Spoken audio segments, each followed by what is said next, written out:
कुछ दिन ध्यान में जी लगता है, फिर कुछ दिन पूजा और भजन चलता है, लेकिन एकाग्रता कहीं भी नहीं होती। अपनी इस स्थिति से परेशान हूं, कृपा कर मुझे साथ है। मन का स्वभाव ऐसा, न यहां लगता न वहां लगता। मन का स्वभाव है द्वंद्व। जो करोगे वहीं से उछटा हुआ लगेगा, जहां हो वहां से भागा हुआ रहेगा, जहां नहीं हो वहां का रस जन्मेगा। जो मिला व्यर्थ हो जाता, जो नहीं मिला वे दूर के ढोल बड़े सुहावने लगते। मन के स्वभाव को समझो। न तो ध्यान काम आता न भजन काम आता, मन के स्वभाव को समझना काम आता। मन की ये प्रक्रिया है। पद मिल जाए तो असंतुष्ट, पद न मिले तो असंतुष्ट, पद न मिले तो पीड़ा, पद मिल जाए तो व्यर्थता का बोध। गरीब रोता अमीर नहीं, अमीर रोता कि अमीर हो गया, अब क्या करूं। जो भी तुम्हारे पास है वो पास होने के कारण ही दो कौड़ी का हो जाता है, और जो तुमसे बहुत दूर है, दूर होने के कारण ही उसका बुलावा मालूम होता है। मन के इस आधारभूत जाल को समझो, इसे पहचानो। ये ध्यान और भजन का ही सवाल नहीं है। भोजन करो तो मन में उपवास का रस उमगता है कि पता नहीं उपवास करने वाले न मालूम किस गहन शांति और आनंद को उपलब्ध हो रहे हो। उपवास करो तो भोजन की याद आती है। जीवन के प्रत्येक पल तुम ऐसा ही पाओगे। बाग में लगता नहीं, सहरा से घबराता है जी। अब कहां ले जाके बैठे ऐसे दीवाने को हम।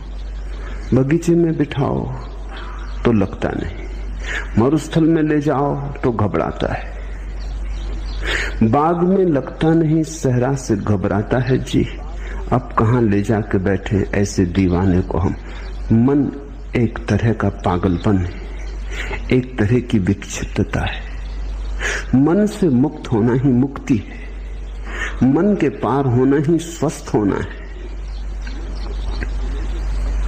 तो पहली तो बात, मन के इस स्वभाव को समझने की कोशिश करो। अक्सर लोग समझने की कम कोशिश करते हैं, छुटकारा पाने की ज्यादा कोशिश करते हैं, और छुटकारा बिना समझे कभी नहीं। तो तुम्हारी आकांक्षा यह होती कैसे झंझट मिटे, लेकिन बिना समझे झंझट मिटी ही नहीं। ना समझी में झंझट है। तो तुम चाहते हो कैसे इस मन से छुटकारा हो, लेकिन पहले इसे पहचानो तो, इससे दोस्ती तो साथ हो, इससे परिचय तो बनाओ, इसके कोने कांतर तो खोजो, दिया तो जलाओ कि इसके सारे स्वभाव को तुम ठीक से देख लो। उस देखने में, उस दर्शन में, उस साक्षी भाव में ही तुम पाओगे विजय की यात्रा पूरी होने लगी। जिस दिन कोई मन को पूरा समझ लेता, उसी दिन मन विसर्जित हो जाता। जैसे सूरज के उगने पर ओस कण तिरोहित हो जाते, ऐसे ही बोध के जगने पर मन तिरोहित हो जाता। जिससे दिए के जलने पर अंधेरा नहीं पाया जाता, ऐसे समझ के, प्रज्ञा के दिए के जलने पर मन नहीं पाया जाता। तो मन से लड़ो मत। पहली बात, लड़ने का अर्थ ही ना समझिए। लड़के कभी कोई जीता? तुमने यही सुना है कि जो लड़े वो जीते। मैं तुमसे कहता हूं, लड़के कोई कभी जीता? समझ के जीत होती। लड़ने वाले तो ना समझे। लड़ोगे किससे? छायाओं से लड़ रहे हो। जैसे कोई अपनी छाया से लड़ने लगे, खींच ले तलवार, करने का लगे हमला। परिणाम क्या होगा? छाया कटेगी। परिणाम यही होगा, खुद ही थकेगा। और डर है कि छाया से लड़ने में कहीं अपने हाथ पैर न काट ले, क्रोध में, उबाल में पागल ना हो उठे, कहीं ऐसी घड़ी ना आ जाए कि विक्षिता में अपने को ही काट ले।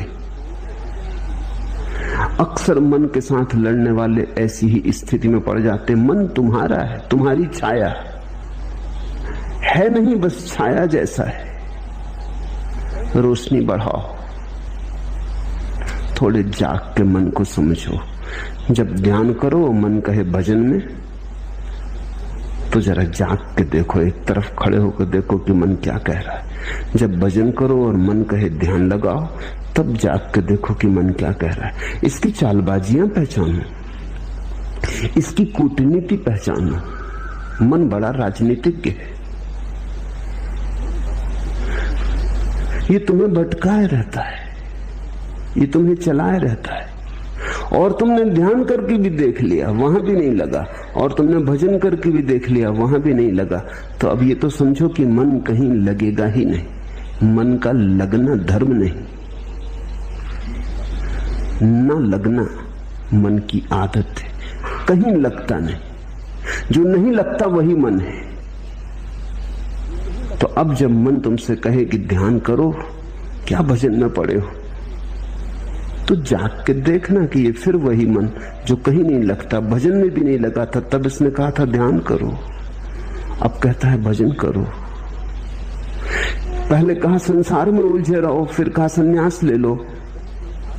अब संन्यास में भी नहीं लगता, कहता है संसार में लौट चलो। इस मन को जरा देखना। कुछ करने की बात नहीं है, सिर्फ शांत भाव से देखना। तुम्हारे देखने में ही तुम पाओगे मन गिरने लगा, तुम पर उसकी पकड़ जाने लगी। तुम पर पकड़ छूट जाए, तुम थोड़े शिथिल हो जाओ मन के पास से, तुम थोड़े बाहर सरकने लगो। न तो ध्यान से घटती है बात, न भजन से घटती है, समझ से। इसलिए समस्त धर्मों का सार है जागरूकता।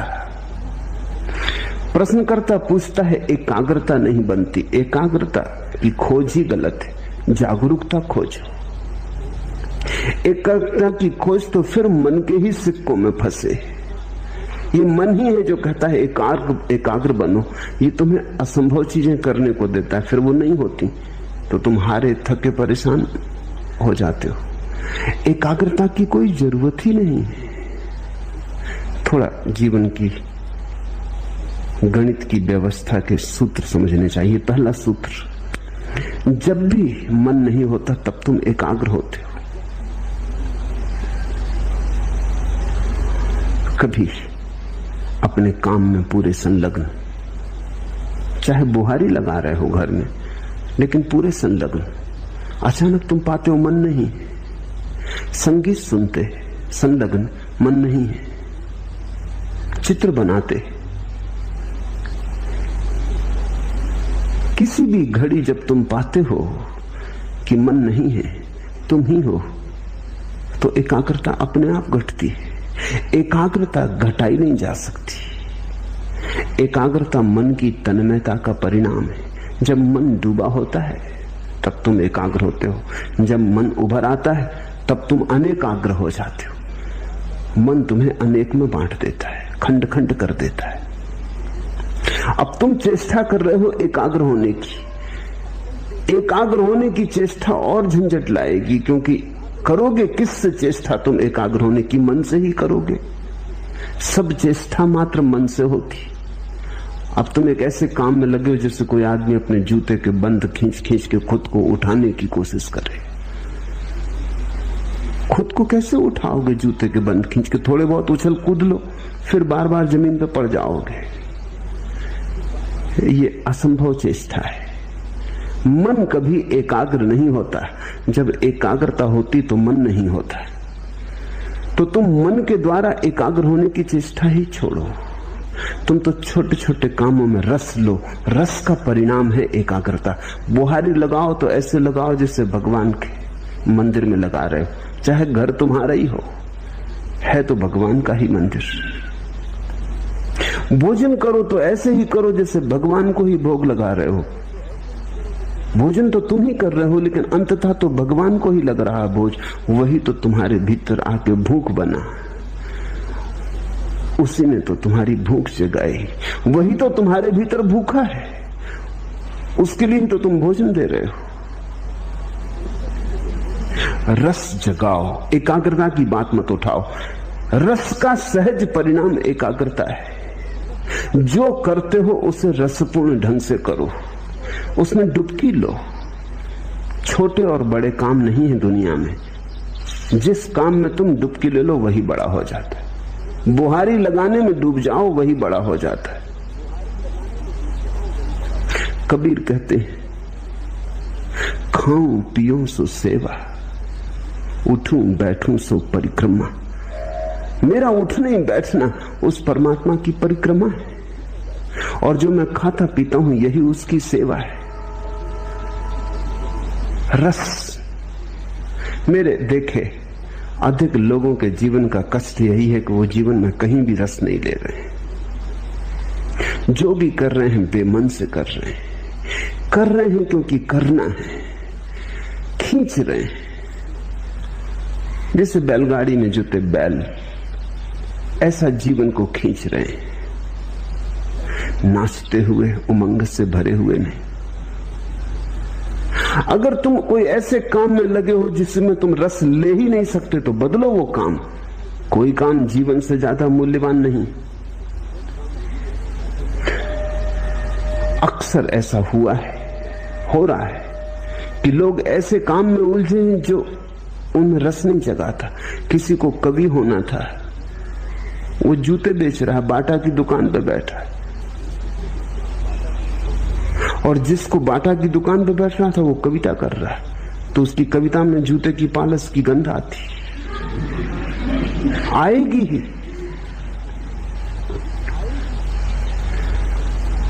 लोग वहां हैं जहां उन्हें नहीं होना था, और ये विकृति के कारण है क्योंकि तुमने कभी अपने सहज भाव को तो खोजा नहीं। किसी के पिता ने कहा कि दुकान करो, इसमें ज्यादा लाभ है। किसी के पिता ने कहा डॉक्टर बन जाओ। किसी की मां को ख्याल था बेटा इंजीनियर बने। परिवार को धुन थी कि बेटा नेता बने। तो सब धक्का दे रहे हैं एक दूसरे को कि ये बन जाओ, वो बन जाओ। कोई ये नहीं पूछता कि ये बेटा क्या बनने को पैदा हुआ है। इससे भी तो पूछो, थोड़े इसके हृदय को भी तो टटोलो। तो फिर लोग गलत जगहों पर पहुंच जाते। एक बहुत बड़ा सर्जन जिसकी सारे जगत में ख्याति थी, जब 60 वर्ष का हुआ और उसकी 60वीं वर्षगांठ मनाई गई तो सारे दुनिया से उसके मित्र इकट्ठे हुए, उसके मरीज इकट्ठे हुए, और उन्होंने उसका बड़ा स्वागत किया। लेकिन वो बड़ा उदास था।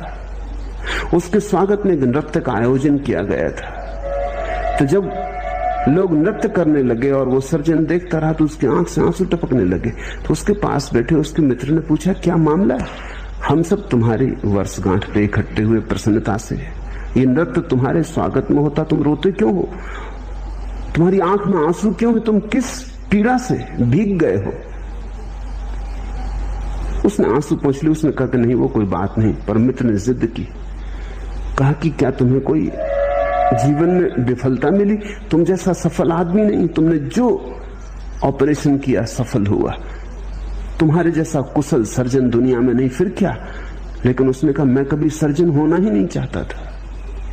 मेरा दिल तो एक नर्तक होने का था। आज नाच को देख के मैं रो उठा। मैं छोटा मोटा नर्तक होता, कोई मुझे न जानता तो भी मेरी तृप्ति होती। आज मैं दुनिया का सबसे बड़ा सर्जन, लेकिन मेरी कोई तृप्ति नहीं। मेरी नियत ही मुझे न मिली। तो आज भी जब मैं किसी को नाचते देखता हूं तो बस मुझे याद हो आती। तुम अपनी जिंदगी को गौर से देखो। पहली तो बात, जो कर रहे हो उसमें रस लेने की कोशिश करो। हो सकता है तुमने रस का अभ्यास नहीं किया, तुम्हें किसी ने सिखाया ही नहीं कि रस का अभ्यास कैसे करना।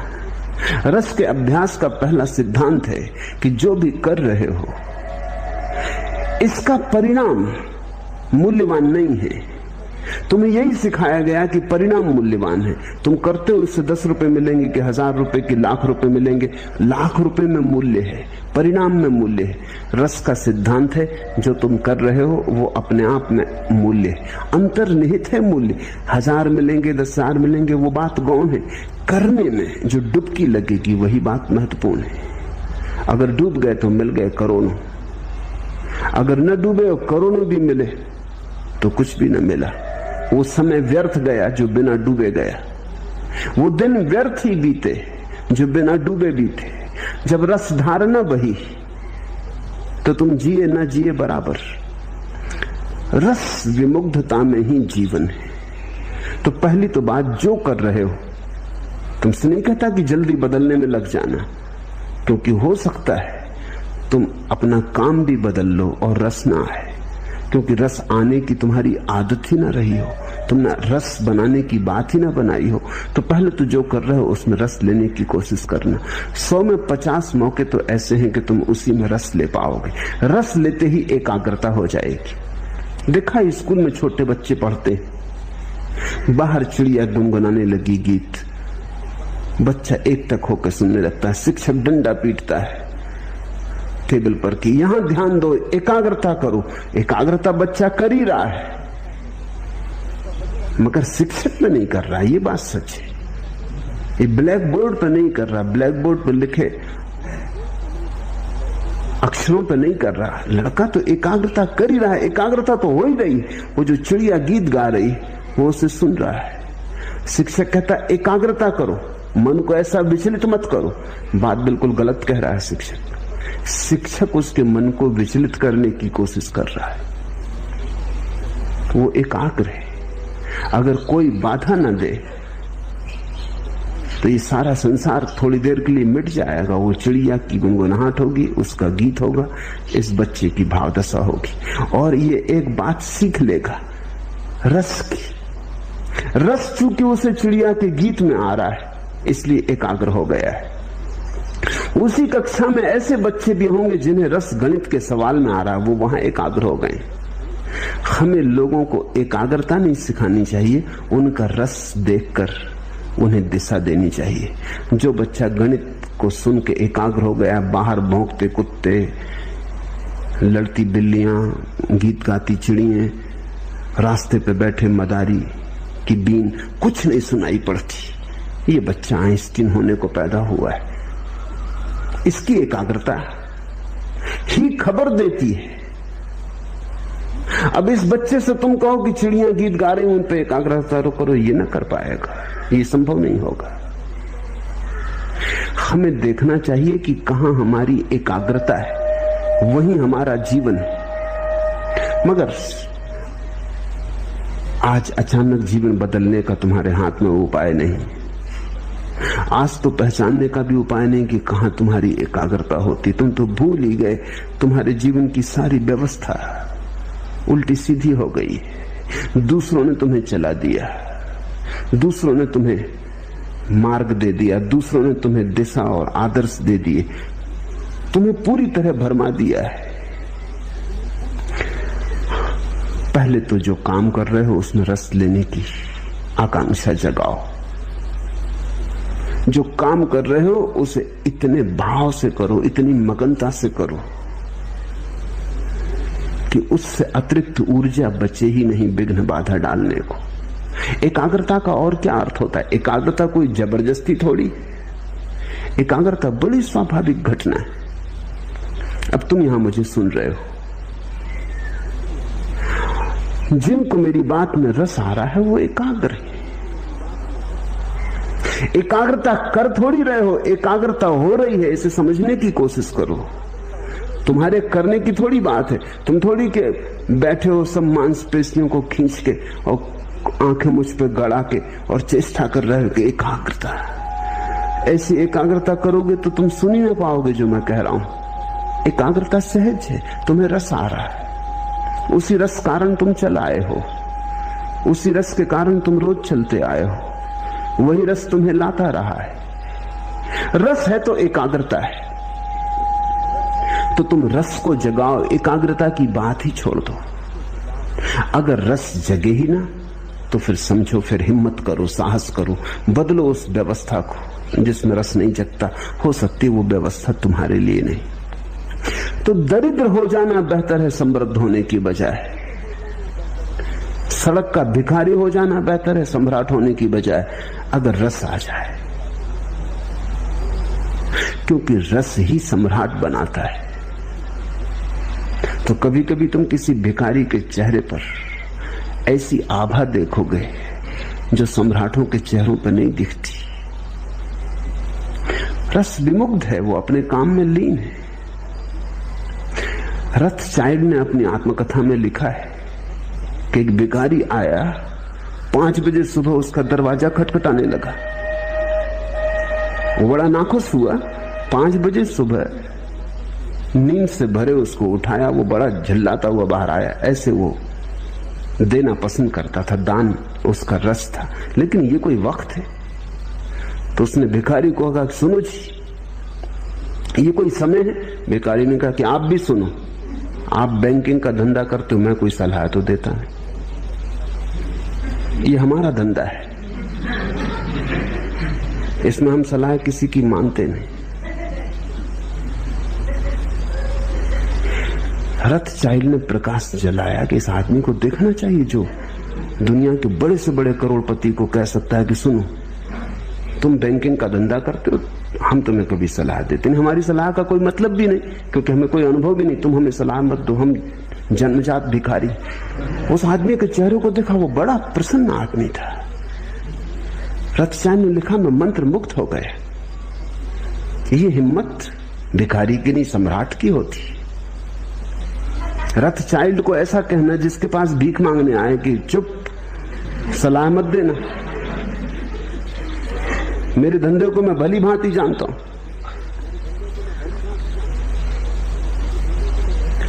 रथचाइल्ड ने उसे खूब दिया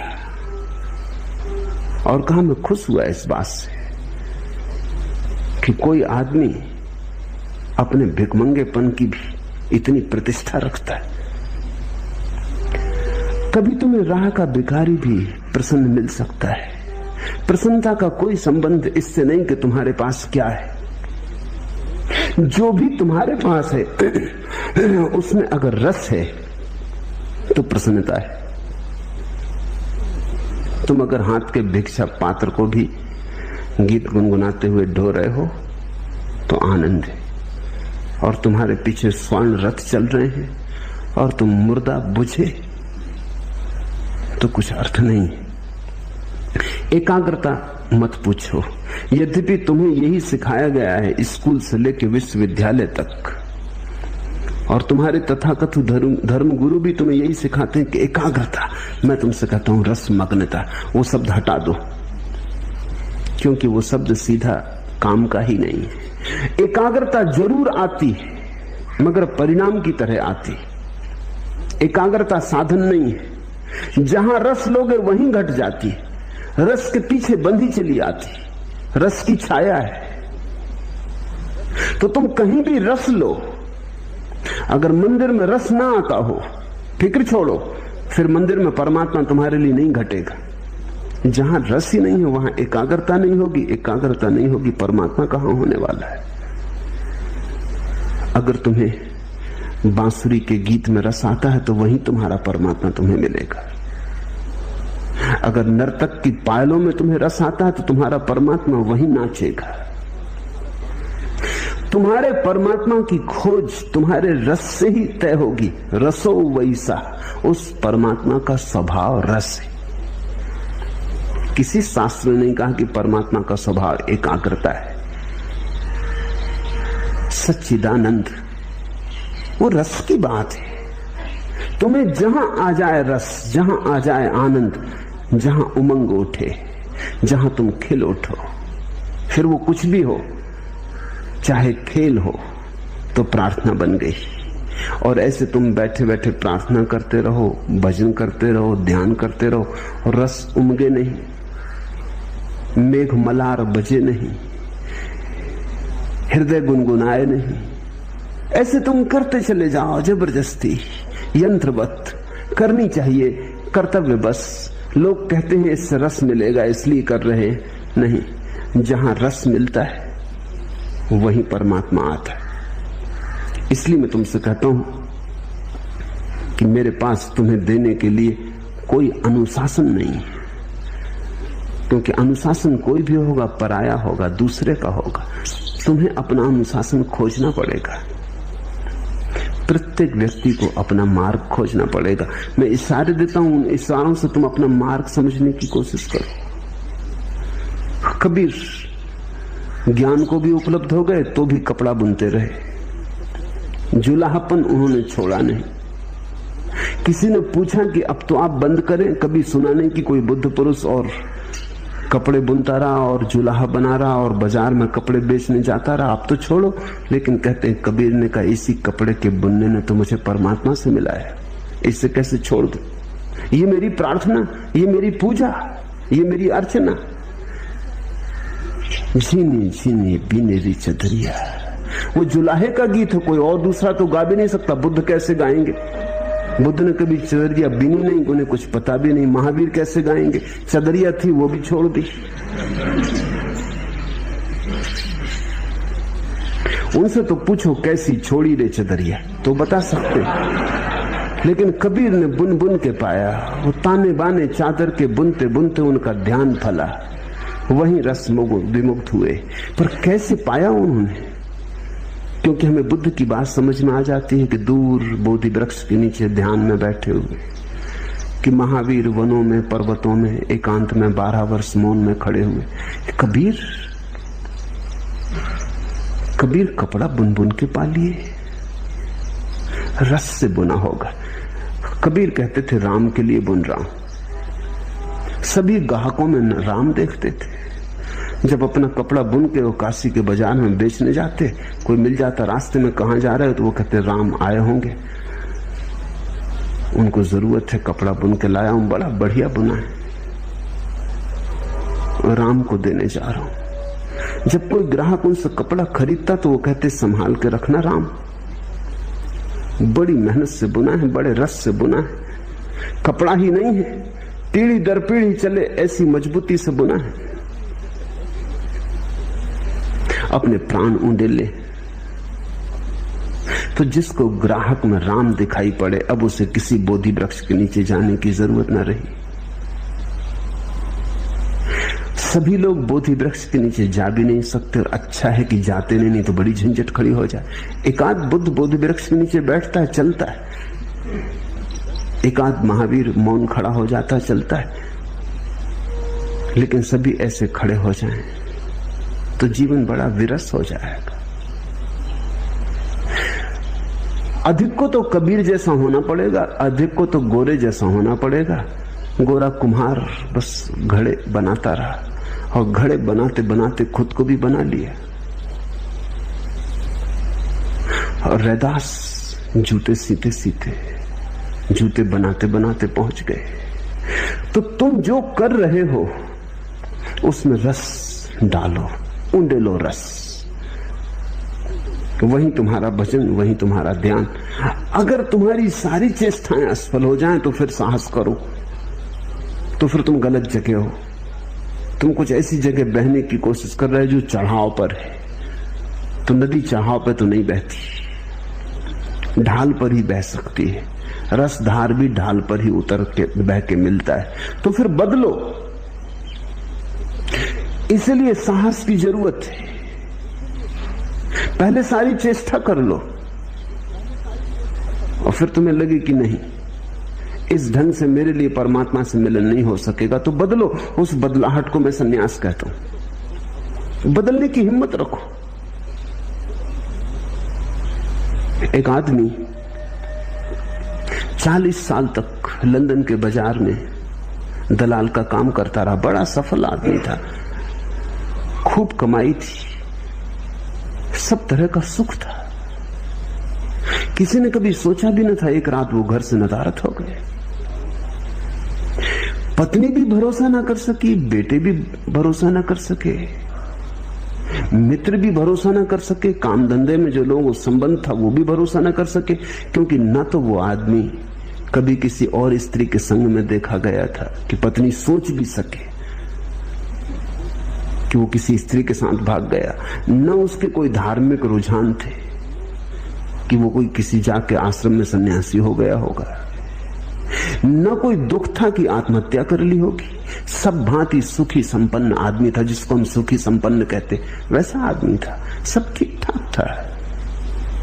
कोई 3 साल बाद उस आदमी का पता चला कि वो पेरिस में चित्रकला सीख रहा है, भिखमंगे की हालत हो गई है। भागे उसके मित्र, उससे कहा तुमने ये क्या किया, तुम्हारे पास सब था, सब ठीक था। उसने कहा वही अड़चन थी, सब ठीक था, कहीं कुछ गड़बड़ ना थी, लेकिन कोई प्रफुल्लता ना थी, कहीं कोई उमंग ना थी। सब ठीक चल रहा था और सब ठीक में चला रहा था, लेकिन कोई रसधार न बह रही थी। मेरे जीवन में सदा से आकांक्षा थी कि चित्रकार बनूं, दलाल बनना मैंने कभी चाहा न था। वो सफलता संयोगिक थी। अब मैं खुश, मेरे पास अब कुछ भी नहीं है। चित्र बनाता हूं, बिक जाते हैं तो भोजन के लायक, कपड़े के लायक इंतजाम कर पाता हूं। अपने पास रहने का छप्पर भी नहीं, एक मित्र के कमरे में बना हूं, रह रहा हूं, लेकिन वापस मुझे जाना नहीं। मैं प्रसन्न हूं। और जो मित्र गए थे उन्होंने देखा कि वो आदमी एक अद्भुत ऊर्जा से, एक अद्भुत आभा से भरा था। सूख गया था शरीर उसका, लेकिन एक रोशनी थी। उसने कहा मैं किसी से नाराज नहीं, मेरी पत्नी को कहना मैं किसी से नाराज नहीं, सब ठीक था।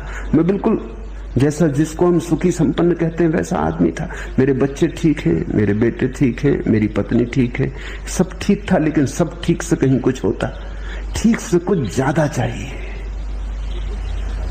ठीक से क्या होगा, ऐसे तो ठीक ठीक ठीक और मर जाएंगे। सुविधापूर्वक जी लिए और मर गए, नाच तो पैदा ही ना हुआ, जीवन में फूल तो खिले ही नहीं, लौटा नहीं वापस। बड़ा चित्रकार बन गया। इसे मैं सन्यास कहता हूं। न उसने गैरिक वस्त्र पहने, न वो किसी आश्रम में गया, लेकिन इसे मैं सन्यास कहता हूं।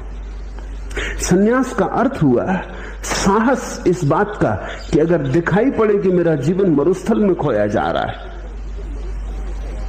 तो अपनी राह बदल लेने की, चाहे कोई भी कीमत चुकानी पड़े। आदमी कमजोर है, वो सुविधा से जीता है। चाहे कुछ न मिले, लेकिन सुविधा तो है, सुरक्षा तो है, कुछ न मिले। इसलिए ये सारे प्रश्न उठते हैं कि एकाग्रता कैसे सधे। तो पहले तो कोशिश करना, सध जाए तो शुभ।